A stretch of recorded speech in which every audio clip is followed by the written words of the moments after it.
శుభప్రదం అందరికీ నమస్కారం. నేను మీ ఐశ్వర్య రాజేష్. హలో అందరికీ నమస్కారం. నేను మీ రుతిక నాయక్. మనకి ఒక మెగా ఫ్యామిలీ షాపింగ్ డెస్టినేషన్ రెడీగా ఉంది. మన Shubhapradam grand shopping mall of mega family. Grand opening on October 17th.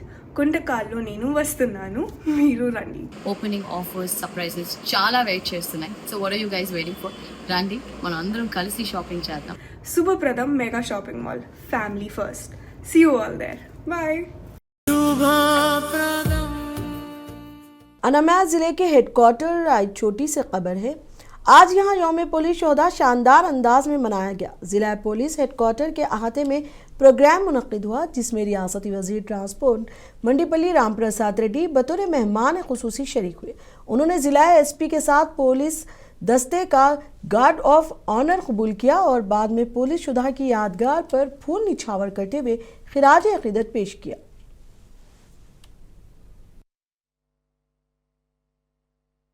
భారతదేశ వ్యాప్తంగా అమరవీరుల యొక్క గొప్పతనాన్ని కీర్తిస్తూ అన్నమయ్య జిల్లా పోలీస్ పెరేడ్ గ్రౌండ్లో వాళ్ళ ఘనంగా శ్రద్ధాంజలి ఘటించడం జరిగింది.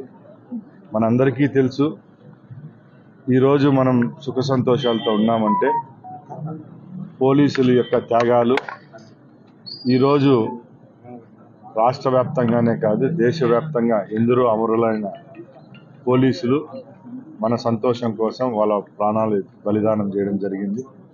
వాళ్ళ ఆత్మ శాంతించాలని ప్రార్థన చేయడం జరిగింది. అలాగే వారి కుటుంబాలకు, అలాగే వాళ్ళ బంధుమిత్రులందరికీ రాష్ట్ర ప్రభుత్వం అలాగే పోలీస్ శాఖ తోడుంటుందని తెలియజేసుకుంటున్నాం. ఎందరో పోలీస్ అధికారులు వాళ్ళ డ్యూటీలో ఉన్నప్పుడు వాళ్ళ ప్రాణాలను కూడా నక్సలైట్ల ద్వారా ప్రాణాలు కోల్పోయిన వాళ్ళు, అలాగే సంఘ విద్రోహుల ద్వారా వాళ్ళ ప్రాణాలు బలిగొనడం జరిగింది.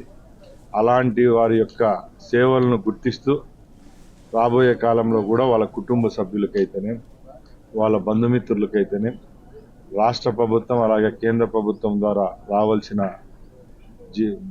ఏదైతే ఇన్సెంటివ్స్ అయితేనే, అలాగే ఉద్యోగాలు అయితేనే వారికి ఒక భరోసా కల్పిస్తూ ఈరోజు ఈ కార్యక్రమాన్ని ఇక్కడ చేయడం జరిగింది.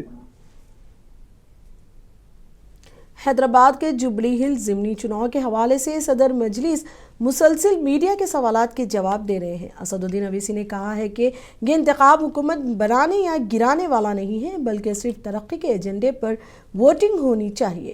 बैरिस्टर असदुद्दीन अवैसी ने ऐलान किया कि इनकी पार्टी जुबली हिल्स के ज़िमनी इंतखाब में कांग्रेस उम्मीदवार नवीन यादव की तायद कर रही है।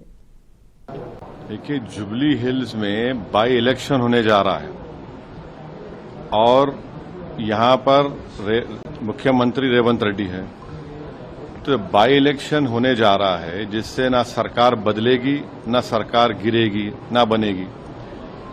तीसरी बात यह है कि जो बीआरएस के एमएलए थे जो आज इस दुनिया में नहीं है, 10 साल उनको जुबली हिल की जनता ने मौका दिया और उन्होंने उसको पूरा खो दिया।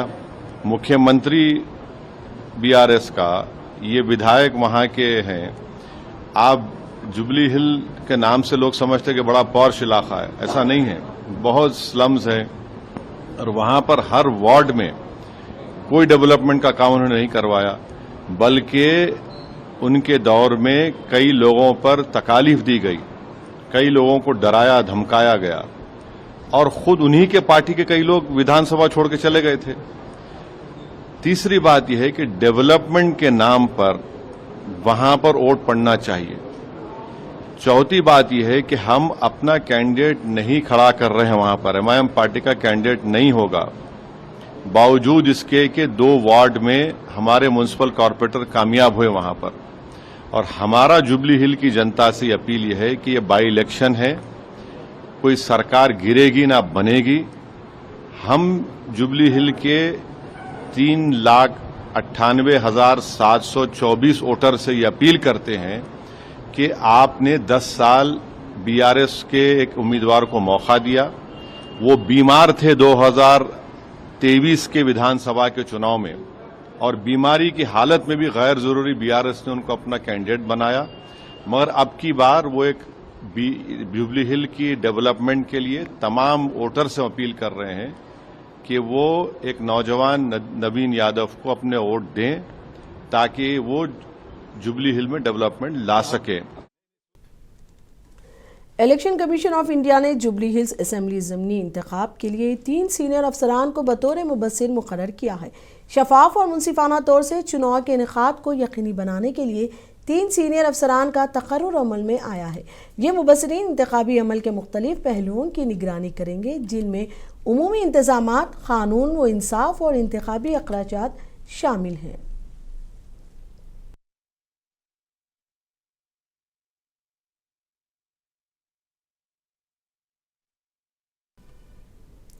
कड़पा शहर के अगाड़ी विधि से दियोनी कड़पा तक रोड की तामीर का काम गुज़िश्ता 2.5 साल से अधूरा पड़ा है। मुकामी मकीनों ने शिकायत की है कि सड़क का 85% काम मुकम्मल हुआ था, लेकिन बाकी 15% सड़क और ड्रेनेज की तामीर रुकी हुई है, जिससे आवाम को शदीद मुश्किलात पेश आ रही हैं। मुकामी लोगों के मुताबिक सड़क की तोसी के दौरान कई मकानात को मसमार कर दिया गया।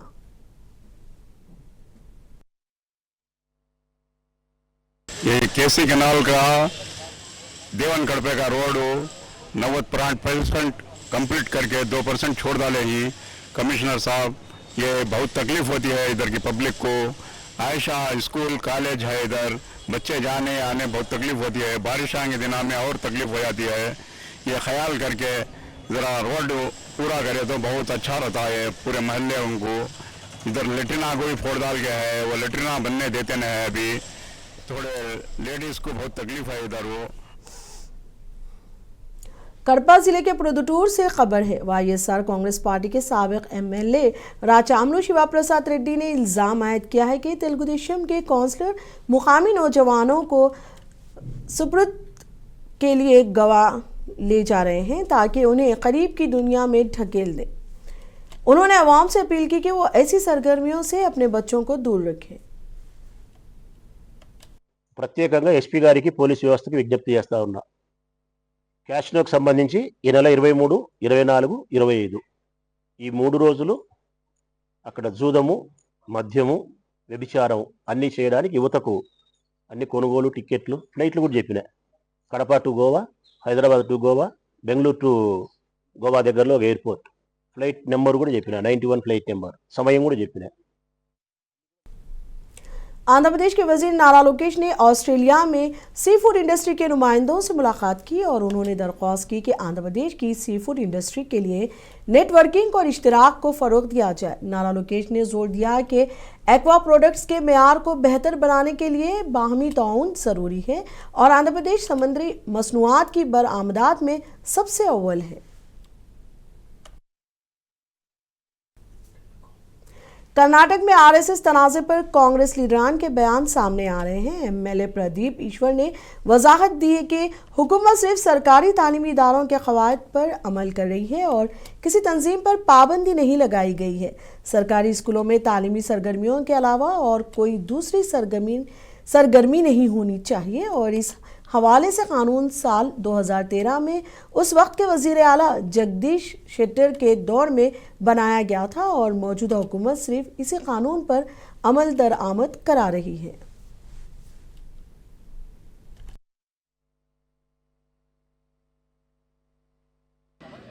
Whatever honorable minister has written letter to the government, other than education activities, no other activities should be held in the premises of government schools, aided schools and government organization.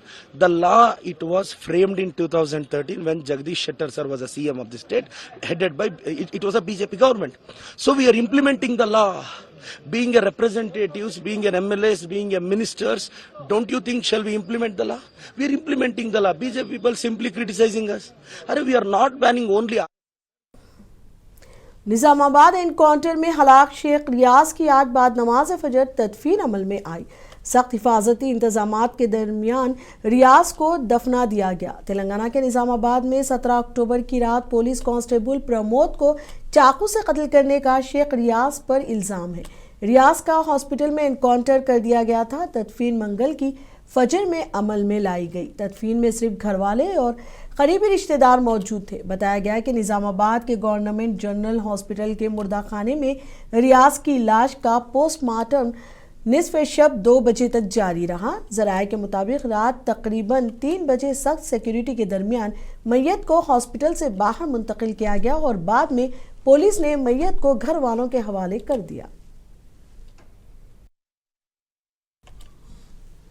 खलीज Bengal में हवा के कम दबाव के निज़ाम के ज़ेरे असर तिरुपति शहर और करीबी इलाकों में मुसलसल शदीद बारिश हो रही है। विशाखापट्टनम और नवाई साहिली इलाकों में भी आज और कल सुबह तक शदीद से मौसलाधार बारिशें मुतवक्के हैं, जबकि रायलसीमा के अजला जैसे अनंतपुर, सत्यासाई, अनामाया, कड़पा और चित्तूर में भी तेज़ हवाओं के बारिश की पेशगोई की गई है। साहिली प्रकाशम और कृष्णा अजला में कल सुबह तक भारी बारिशें मुतवक्के हैं और मछलीपट्टनम से श्रीकाकुलम तक के इलाकों में भी बारिश का इम्कान है।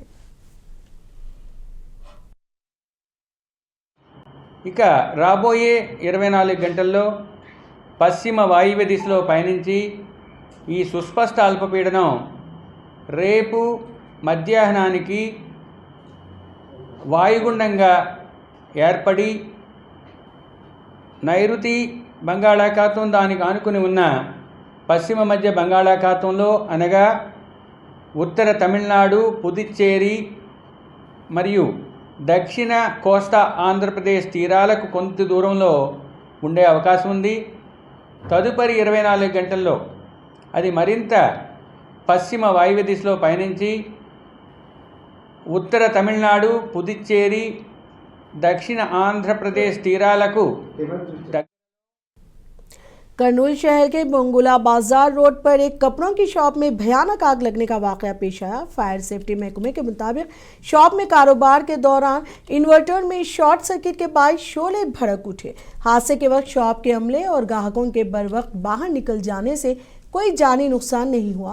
ताहम तकरीबन 1.5 करोड़ रुपयों की साड़ियाँ, कपड़े और फर्नीचर मुकम्मल तौर पर जलकर तबाह हो गए।